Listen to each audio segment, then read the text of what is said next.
Bonjour les élèves. La leçon d'aujourd'hui portera sur les facteurs. Qu'est-ce qu'un facteur?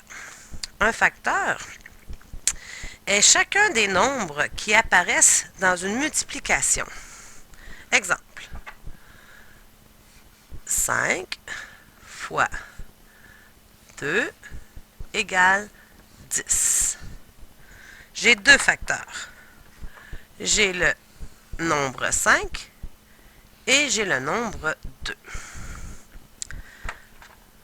Un facteur premier est un nombre qu'on obtient seulement et uniquement en le multipliant par 1. Exemple. 3. Qu'est-ce qui donne 3? Il y a 3 fois 1 ou bien 1 fois 3. Donc, 3 est un facteur premier. Au contraire, si j'ai 6, qu'est-ce qui donne 6? Il y a évidemment 1 fois 6, 6 fois 1, mais il y a aussi 2 fois 3, ou bien 3 fois 2.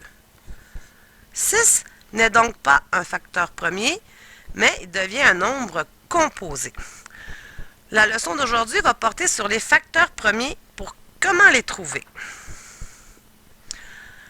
Pour trouver les facteurs premiers, nous utilisons ce qu'on appelle l'arbre des facteurs.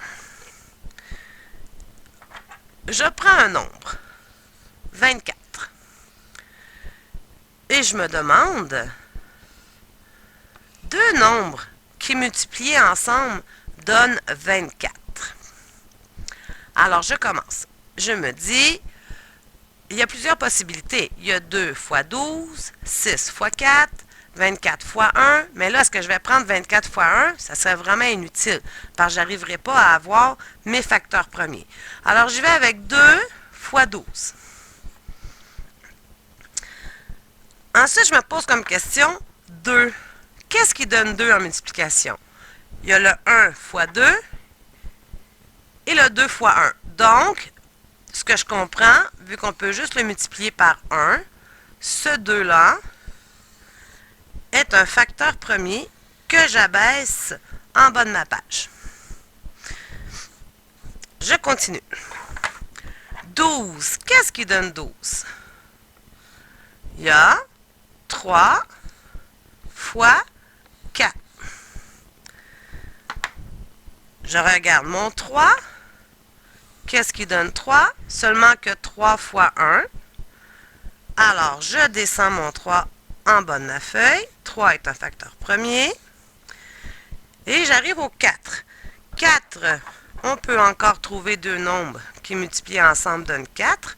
Il y a le 2 fois 2. Je sais au début que mon 2 ici est un nombre premier. Donc, ce que je retrouve ici, 2 fois 2 est également un nombre premier. Pour conclure, les facteurs, regarde bien comment on écrit ça. Les facteurs de 24 sont, je reprends ici, je regarde ce que j'ai écrit en bas de ma page. Donc, les facteurs premiers de 24 sont 2 fois 3 fois 2 fois 2. Et si tu prends le temps de multiplier 2 fois 3 fois 2 fois 2, si tu ne t'es pas trompé, tu vas arriver à 24. Voilà.